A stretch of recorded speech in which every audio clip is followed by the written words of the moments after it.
muli si Pastor Bong bumabati na isang mapagpalang Tuesday morning sa ating lahat. The book that we're gonna study today is the book of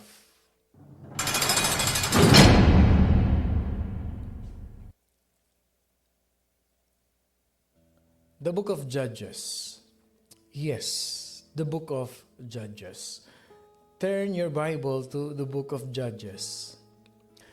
The Hebrew title of the book of Judges is Shofetim. In Hebrew, that title, book of Judges, is Shofetim. S-H-O-P-H-E-T-I-M.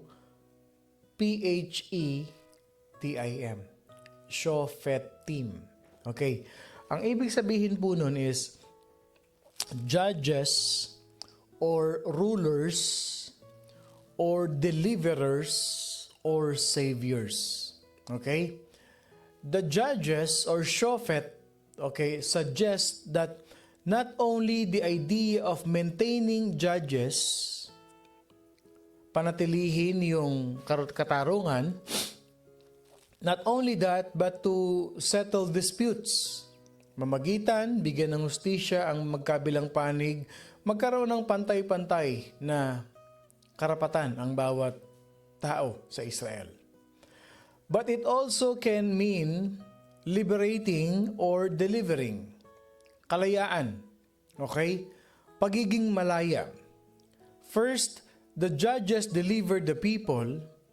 Okay? Then they ruled and administered justice. Okay, bibigyan ng kalayaan ang bawat tao, bibigyan ng karapatan, then they ruled and administered justice. Pero pangungunahan nila at bibigyan nila ng parang i-implement nila yung justice. So ito yung ibig sabihin niyan. Okay? Bibigyan ka ng kalayaan parang tayo. We are living in a democratic country. May kalayaan tayo, but there is fair and judgment. No, merong fair and justice sa ating bansang ginagalawan. Malaya kang gawin kung anong gusto mong gawin as long as hindi ka makakapanakit ng kapwa mo, hindi ka makakaistorbo ng kapwa mo kasi meron tayong justice na sinusunod. Meron tayong law na sinusunod. Okay? So yun. The book of Judges records the history of Israel from the death of Joshua. Okay, nagsimula ang aklat ng hukom or Judges nung namatay na si Joshua. Si Joshua is the successor of Moses. As leader of the Jewish people, shortly the beginning of the kingship under King Saul, which is Israel's first king. Ang unang hari ng Israel is si King Saul, mga kapatid. The book of Judges records the history of the government of Israel under 14 judges who ruled Israel. 14 na judges muna ang nag-rule o ang nanguna o ang pumalit sa leadership ni Joshua. Tandaan natin, when Moses died, ang ipinalit niyang successor niya is si Joshua. Nung namatay si Joshua, walang pumalit sa kanya. Okay? Ang pumalit sa kanya, 14 judges, 14 na hukom. Ito ang nagpatupad ng batas. Sila ang nagkontrol sa bayan ng Israel. 14 judges bago dumating si King Saul. Bago siya ang naging hari ng Israel. Okay? So, ibig sabihin, kung babasahin ninyo ang Book of Judges, the Book of Judges stands in absolute contrast to the Book of Joshua. At tatandaan ninyo, kahapon pinag-aralan natin, the Book of Joshua. In Joshua's leadership, the people of Israel, they became obedient, they became cooperative, they became united, they became a faithful people. Bakit? Because they were under the leadership of Joshua, who is a godly man. a godly man who lead the people of Israel to conquer the promised land through their trust in the power of God. Okay, hinihimay ko to sa inyo ha. Okay, just listen to this. Okay, huwag kayong kukurap. Mamaya ka na yung humigop ng kape. Under the leadership of Joshua, people became obedient in contrast to what they are before.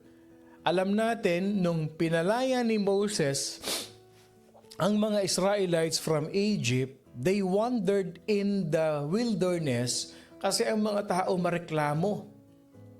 They keep on murmuring, they keep on complaining, kaya na-delay sila ng ganong katagal. Naging 40 years sila sa wilderness because God is teaching them how to become obedient and follow God's command. Ngayon, nung namatay si Moses, pinaalala ni Moses sa kanila kung anong ginawa ni Lord. Then, under the leadership of Joshua, siguro na-realize nila, oo nga ano. So, they obeyed, they followed their godly leader, and they became obedient. Okay. So, in Judges, eto nangyari. Namatay ang godly man, godly leader nila. Sa Book of Judgment at Judges, mga kapatid, makikita natin dito, the people of Israel, who is a disobedient people, idolatrous people, and they suffered defeat. Nung panahon ni Joshua, sunod-sunod ng panalo nila.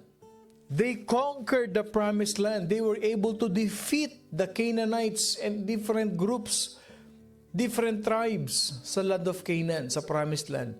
Pero pagdating sa Book of Judges, nawala ang leader, nagkagulo na sila ulit. Okay? They stick on their own self. Parang tayo yan eh. Nung tumanggap tayo kay Lord, naging obedient tayo, we submit to the power of the Holy Spirit. Obviously, Joshua represents the power of the Holy Spirit, which those people obeyed Him and gave them blessing and gave them victory. Tandaan mo kapatid, in our life, the more you submit to the Holy Spirit, the more you obey God, it brings victory to your life. Pero pag tinalikuran mo ang Holy Spirit, you grieve the Holy Spirit, eto namatay si Joshua. Okay, I'm not saying that, kino-compare ko lang ha. Pero the moment na hindi na sila nag-submit ulit sa will ni Lord, sunod-sunod na talo na. They suffered defeat, many defeat. Time and again. Bakit? They rebel against God. Nagrebel sila sa Panginoon. Sinuway na naman nila ang Panginoon. Dinisobey na naman nila si Lord. They don't obey the Lord's command in their life. Sinunod na naman nila yung kanilang mind, will, and emotion. They followed what they think is right for them. And they did not follow God. They rebelled against God. May tinatawag dito na 7 obvious series or repetitive cycle event of sin to salvation, mga kapatid. No? Meron tayong tinatawag na ganyan sa ating theology. There are 7 obvious series of repetitive cycle event of sin to salvation. Ano yon? Na-save ka na, bumalik ka ulit doon sa dati mong gawi, mabait ka na, naging masama ka na naman, iniwan mo na yung bisyo mo, you already left your vices, and yet after a year, you go back to your vices again. God has given you a new identity. However, because of your friends that is always tempting you, the people around you who always being used by Satan to snatch you out from the church, nadala ka na naman. Dati, behave ka na. Ano nangyari? Mas naging worst ka pa before. Alam niyo, totoo yan eh. There is what you call deliverance in Christianity. Tandaan niyo ito. Our body is the temple of the Holy Spirit. The moment you accepted the Lord Jesus Christ as your Lord and personal Savior, the Lord Jesus Christ cleanse you from the inside out. Nilinis ka na niya. Okay? Yung dating maruming puso mo, your dark and clouded heart has been turned into a shiny or a bright heart. Nilinis ka na ni Lord. Lahat ng mga imperfection, lahat ng mga bad spirit, lahat lumayas na sa katawan mo because you have been delivered by the blood of the Lamb. Pero ito tandaan mo, kapatid. Pag bumalik ka sa dati mo, yung isang demonyo na lumaya sa katawan mo, babalik ulit yan at magsasama pa yan ng 100. That's true. Pag nagkaroon ulit ng entry point ang kaaway sa buhay mo, babalik yan, magsasama pa yan ng 100. So yung isang demonyo na umalis sa'yo, pag bumalik yan, higit pa dun sa umalis. So ibig sabihin, you will become worse than before. That is what happened to the people of Israel. They became obedient when they were under the leadership of Joshua. However, when Joshua died, bumalik na naman sila ulit. Bumalik na naman sila ulit, mga kapatid. They set aside God's law and replace it with a man's law. Ang ibig sabihin nito, kung babasahin niyo yung book of Judges in chapter 21 verse 15, they obeyed what was right in their own eyes. Di ba ganyan din tayo kadalasan? What was right in our eyes, we follow. What is right in our own perspective, we do. Regardless if it is in contrast to the Word of God. By the way, maganda ang message natin this coming Sunday. I bet, mga kapatid, I'll tell you, it is a powerful learning that we have to receive. So ano nangyari? When the people of Israel obeyed what was right in their own eyes, the result was what? Corruption from within. Na-corrupt na naman yung puso nila. Corruption from within and oppression from without. Oppression sa panglabas, corruption sa pangloob. Okay, tandaan nyo to ha. If you do what is right in your own eyes and not with the eyes of the Lord, this will happen to you. The result will be corruption from within and oppression from without. So, ibig sabihin, during the more than 3 centuries, 3 century ito mga kapatid, that this book was stretched. So, ilang taon yun? 3 centuries. God raised up military leaders to throw the enslavement of bondage and to restore the nation to pure worship. Talagang kumilos ang Lord para mabago ang people of Israel. But all too soon, pumasok talaga yung tinatawag na sin cycle. Like in every people, in every person's life. Yung bang, ang haba-haba nung tiniis mo, magugulat ka, magtataka ka dito ha. They became Christian for so many years. The parents were Christians and he was Christian since birth. And of all the years of his life, sa haba-haba ng tinakbo ng buhay niya, kung kailan tumanda, doon nagloko. Doon nagkaroon ng bisyo. Kung kailan tumanda, saka hindi mo makita sa Lord. Kung kailan tumanda, hindi mo na makita sa church. And yet they are so proud to say, Father ko, Mother ko, Christian. Nasa ministry ako dati, and then what happened to you? Pumasok na yung sin cycle. Na-corrupt na siya, na-oppress pa siya ng kaaway. So imagine this, gaano kahaba yung process na ginawa ni Lord sa kanya, sa mga tao ng Israel? 3 centuries. Even in the time of Joshua, there are military leaders, godly military leaders, just to set free the people of Israel from the bondage of slavery. Even their spiritual life, ginamit nila si Joshua sa kanila. But here you go, the sin cycle, yung kasalanan na paulit-ulit nating nagagawa, na alam natin na yung kasalanan na yan nagpapahirap sa atin, repeated itself as the nation's spiritual temperature becomes cold. Lumamig sila sa Panginoon. So it reminds us as well that our God is merciful, our God is gracious, who is willing to what? To restore us and bless us when we fall. Ang tigas ng ulo ng mga Israelites, but God is always there for them, to restore them, to forgive them, to give mercy, and to give grace to them. So anong matututunan natin sa Book of Judges? God is so patient, and God is always willing to extend grace, to extend mercy to His people, to us. Even when we engage in a centuries-long cycle of what? Apostasy and judgment, then repentance. Yung pagsuway natin sa Panginoon Diyos, hindi mo ba napapansin? In your entire life, you always commit that mistake. You always made that mistake.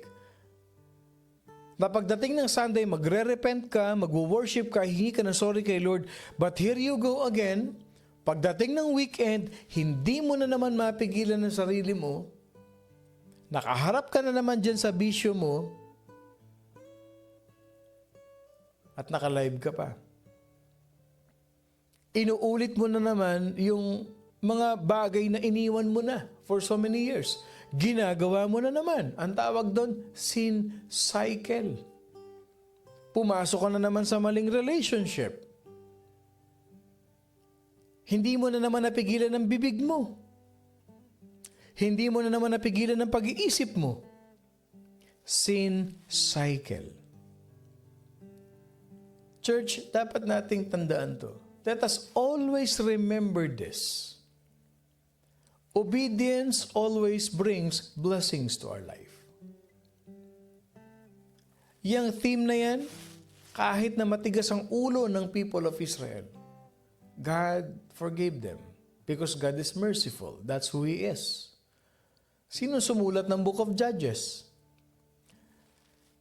Ang sumulat niyan, mga kapatid, unknown. The author of the Book of Judges is unknown. But according to Bible scholars, the credit belongs to the Book of Samuel. Okay? So, kung sino yung nagsulat ng Book of Samuel, according to them, mga kapatid, traditionally, yun din ang sumulat ng Book of Judges. So, kailan to sinulat? The period of the Judges begin after the conquest of Canaan. Okay? Nung na-conquer na nila ang Canaan. And it lasted for a little more than 300 years. Yung span ng Book of Judges. So, 300 years, walang hari ang Israel, naging pasaway ang Israel, ang mga anak ng Diyos, nabuhay sa kasalanan, ang bayang Israel. Until the establishment of the kingship of King Saul, which began mga 1043 BC, 1043 BC. Ang structure ng Book of Judges can divided into 3 sections. Okay, makinig kayo ha. Ang structure ng Book of Judges is into 3 sections. First, pag binasa natin ang Judges chapter 1 to 2, these are the writing of Israel's increasing difficulty in their battles with the Canaanites. So yung first chapter at second chapter ng Book of Judges, makikita natin dito, the Israelites are so weak and they are having hard time, difficulty to defeat those Canaanites who still live in the Promised Land. Followed by, ito pa ang matindi. Basahin niyo ang chapter 1 to 2. Alam niyo ba kung anong ginawa ng mga Israelites? Inabandon nila yung paniniwala nila sa Panginoon Diyos. Ang tawag doon, apostasy. abandonment of their belief. Biro mo, namatay lang si Joshua. Tinalikuran na nila yung faith nila sa Panginoon Diyos. May nangyayari ba yan sa generation natin? May nakita na ba kayong ganyan? Nung nawala yung magulang, nagkalat na yung mga anak. Nawala na sa church. Nawala na yung faith. Kaya masasabi mo, ano nangyari sa magkakapatid na yan? Ano nangyari sa kanila? Hindi ba nung nabubuhay pa yung magulang yan sama-sama yung nag-church? Nakikita ko yung bata na yan, tumutugtog pa sa church yan. Ano nangyari sa kanila? Bakit ngayon nakikita mo umiinom? Makikita mo sa Facebook, nagsisigarilyo, nagbibisyo. Kung saan-saan mo nakikita. Bakit? Ano nangyari? Ba't nawala? Same thing. When Joshua died, the people of Israel, they squandered. And they abandoned their belief in God. Kaya, makikita natin sa Book of Judges, yung mga pasaway, may mga consequences silang hinarap sa Lord. Pangalawang section ng Book of Judges. If you will read Judges chapter 3 to chapter 16, it records a series of the 7 apostasies. Okay, 7 beses. 7 ulit na inabandon nila yung kanilang belief. Bakit naging 7 beses? Ganito yan. The first apostasy, tinalikuran nila ang Diyos, pinarusahan sila ni Lord. Okay? God punished them. At maraming namatay. Nung pinarusahan sila ni Lord, nagrepent sila sa Lord. Lord, sorry, we will worship you, sasambahin ka na namin. Siyempre, si Lord merciful, maawain ng Panginoon Diyos, gracious si Lord, pinatawad sila. After mapatawad, wala pang 1 buwan, ayun na naman sila. Idolatry na naman. Iba na naman ang wino-worship nila. Kung ano-ano na naman ang kanilang ginagawa. They are doing worldly things, idolatrous things, which causes God to get angry again. So paparusahan na naman sila. God will punish them again. Kaya sa Judges chapter 3 to 16, you will see that 7 apostasies followed by oppression from outside forces. Biro mo, not only that God is punishing them, but the people of Canaanites, yung mga Moabites, mga Ammonites, sinusugod sila, pinapatay sila. And then they will turn for repentance again. And the third part of the book of Judges, which is 17 to 21, chapter 17 to 21, makikita nyo dito, mga kapatid. You will see a terrible, a horrible time of idolatry and moral decline. Yung kanilang pagkatao, kinain na ng demonyo. Ang dami na nilang ginawa. May incest, may rape dito, may pagpatay dito, may idolatry na talagang they really mock God. Grabe ang Book of Judges. Makikita mo dito yung stubbornness, yung katigasan ng ulo ng mga tao. And as you read the Book of Judges, I want you to see the several life principles that plays an important role in this book. Ano yun? Para hindi na kayo mahirapan, pero basahin nyo pa rin. I want you to read the Book of Judges. I'm just giving you that important points that you will see in the Book of Judges. I'll give you life principles. Okay? Okay. Number 1, when you read the book of Judges, chapter 2, you will see that what you reap is what you sow. More than you sow. And later than you sow. Kung anong itinanim mo, siya mong aanihin. Higit pa sa itinanim mo. And later than you sow. Makikita mo, yung inaani mo parang walang katapusan. Walang katapusan na pag-ani. So kung nagtanim ka ng kasamaan, if you sow bad things, you will reap bad things, worse things, and it prolonged. Ano ba to? Nagsisi na nga ako, bakit inaani ko pa rin? Yan ang nasa loob ng Judges chapter 2. Pag pumunta ka naman sa Judges chapter 3, you will see the dark moments of our life will last only so long as is necessary for God to accomplish His purpose in us.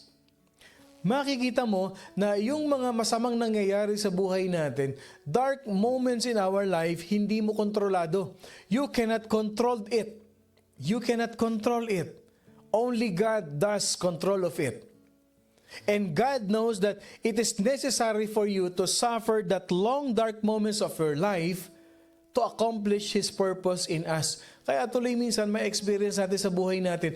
Ano ba itong sunod-sunod? The term, the worldly term, kamalasan sa buhay. Bakit ba sunod-sunod ang trials ko? Sabi ni Lord, hindi pa ako tapos sa iyo. Because I need to accomplish something in your life.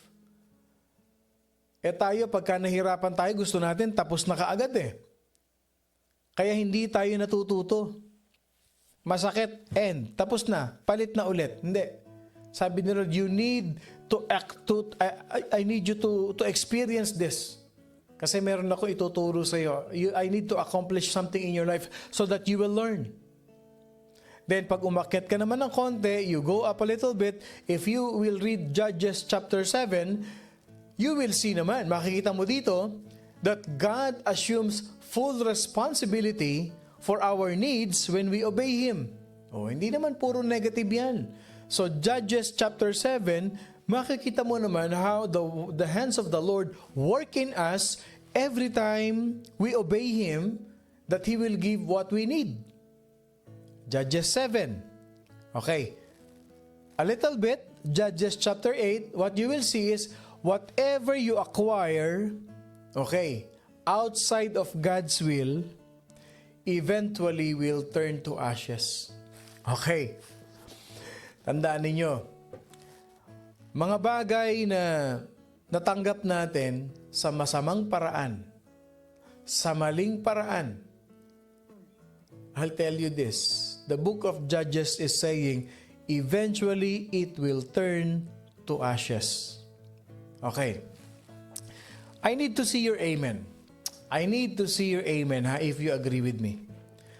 Sino dito sa inyo ang naniniwala na pag ang pera na kinita mo ay galing sa masama, galing sa panloloko, galing sa pagnanakaw, yung perang yan, naglalahong parang bula. Kahit pa sabihin mo, gamitin mo sa negosyo, malulugi ang negosyo mo. Hindi pagpapalain ng Panginoon. Kahit pa sabihin mo, ibili mo ng isang mamahaling gamit, either masisira, mawawala, maglalahong parang bula.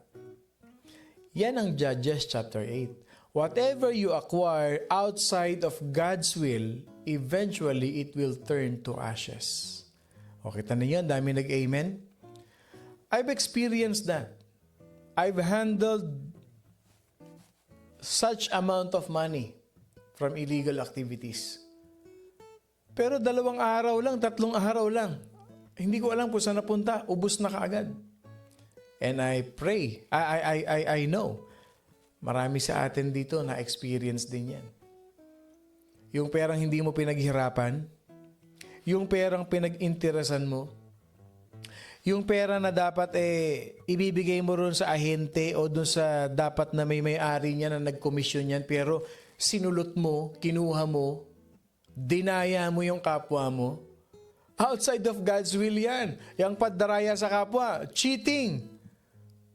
Pandaraya out of God's will. Pag nanakaw yan. I'll tell you this. Huwag mong gagamitin yan sa pamilya mo, kapatid. No. Huwag mong ipakakain yan sa mga anak mo. Baka pati sila madamay. Baka yung kinain nila, baka magkasakit pa sila dyan, o ikaw. No. Kaya dito sa morning devotion, paalaliman tayo ng relasyon sa Panginoon. Pag ninakaw mo yung perang yan, hindi masama, hindi mabuti ang pinanggalingan ng pera na yan, I'll tell you this. Kung nagawa mo, ginagawa mo, you have to stop it. You have to stop it. It will turn into ashes, mga kapatid. Yan yung tinatawag na vicious cycle. Ano yung vicious cycle that we can learn from the book of Judges?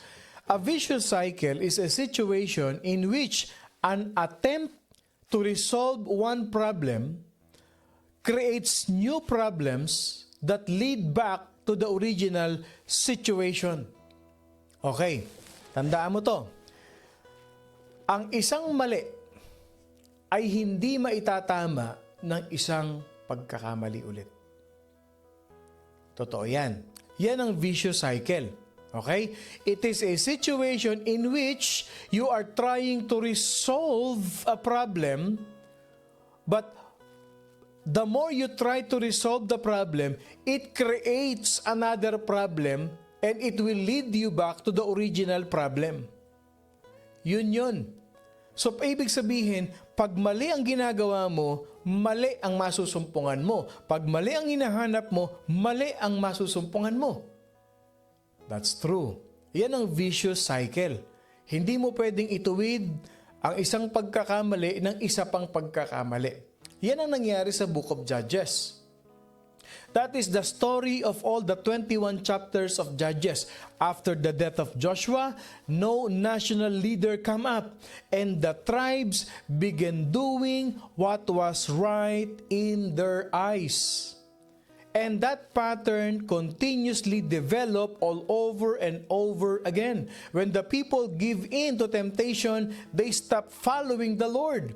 Their enemies attacked them, their enemies destroyed them. Then the Israelites repented, they returned back to God.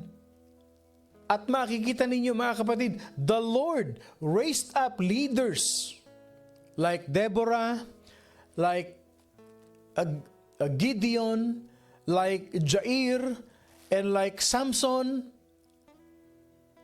Yung istorya ni Samson, basahin nyo dyan sa Judges. Yung istorya ni Jair, ni Gideon, ni Deborah. Mga kapatid, para ka nanonood ng sine. They used these 4 people as leaders to give them victory. But eventually, the people deteriorates into complacency again. They fall into contentment, and the entire cycle was repeated. Kahit na nag-effort pa, may ginamit pa si Lord sa buhay mo, kung babalik at babalik ka sa dati mong buhay, mararanasan mo ang vicious cycle. Na paulit-ulit kang nadadapa, nagkakamali, the same errors, the same mistakes in your life. Kasi tinatalikuran mo, kontento ka na. Nag-church naman ako eh. Nagtatides pa nga ako, okay lang. Minsan lang mga ako uminom eh. Once a week lang. Okay lang. May grace naman si Lord. Hoping na one day kami talaga magkatuluyan kahit pa mali yung relasyon namin. Vicious cycle yan. Judges is full of stories that some of them are tragic and some of them are disgusting. And these are very powerful warning to us. Yung tinatawag na vicious cycle, yung pagtuwid ng mali, ng another pagkakamali, paggawa ng kasalanan all over again, it still move around us and we must guard against contentment and complacency, mga kapatid. So anong lesson nito? The Christian life is not stationary. Where it is either we are drawing closer to God each day or we're slipping further from Him. Akala natin okay na yung pag-church natin, malapit na tayo sa Lord, pero hindi mo alam, palayo ka rin pala ng palayo sa Panginoon. Kasi hindi ka nagko-quiet time, hindi ka nagde-devotion, kaya tuloy yung bibig mo kung ano-ano lumalabas. Pero nag-church ka. Pero hindi mo alam yung puso mo malayo sa Panginoon. Perhaps the most encouraging verse in Judges was spoken to Gideon. When the angel of the Lord said to him, "The Lord is with you, you mighty man of valor." Kapatid, Gideon didn't feel that way. Hindi niya sinapuso na the Lord is with him. But he felt helpless and he felt that he's not important, but the Lord was with him and used him to save Israel from their enemies. Ano ibig sabihin nito? Church, the Lord is with you too. And He knows how greatly you can serve Him. So do not allow those lapses, do not allow those careless na sayang yung potential mo, kapatid. Nagagamit mo sa iba. Huwag mo hayaan yung mga small sins na yan sa buhay mo, yung mga malaking pagkakamali mo sa buhay mo o yung pagiging busy mo, ma-distract ka doon sa devotion mo kay Lord para mag-serve sa Kanya. You have to draw close to Him every day with Jesus. Every day should be better than before. Kung naging prayerful ka ngayon, gawing mong mas prayerful ka pa bukas. Okay? Pasok na ngayon tayo sa key theme natin. Okay? The key theme. Ano ang theme ng Book of Joshua? Judges. We must break the cycle of lack of interest in serving God because of sin, because of situation, because of our defeat, because of our despair, and fight it with the power of long-lasting repentance and revival from the Lord. I-break na natin yung cycle na kaya hindi tayo makapag-serve sa Lord kasi nagigilty tayo, may ginatawa tayong mali, may kasalanan tayong ginagawa. I-break mo na yan, but instead, you repent and be revived by the Word of God. Ano ang challenge sa atin ng Book of Judges? Our challenge is this. I want us to examine ourselves to see if we are closer to the Lord today than you were yesterday. Suriin natin yung sarili natin. Malapit ba ako sa Panginoon ngayong araw na ito? Mas malapit ba ako ngayon kaysa kahapon? Examinin natin sarili natin, mga kapatid. At i-reject natin yung complacency at i-reject natin yung contentment na okay lang yan. Ako naman ang gumagawa sa church pag linggo. Hindi ko na kailangan yan. Bakit pa ako magwiwi ng soul? Bakit pa ako mag-cell group? Bakit pa ako magba-Bible study? Bakit pa ako magme-mentoring? Naghihirap naman ako every Sunday. May ginagawa naman ako every Sunday. So yung whole week, akin na yon. Draw near to God. Do the works of the Lord. You always have to remember that as you draw near to Him, He will draw near to you. Huwag mong hayaan na every Sunday lang kayo nagkukwentuhan ni Lord at nagkakausap.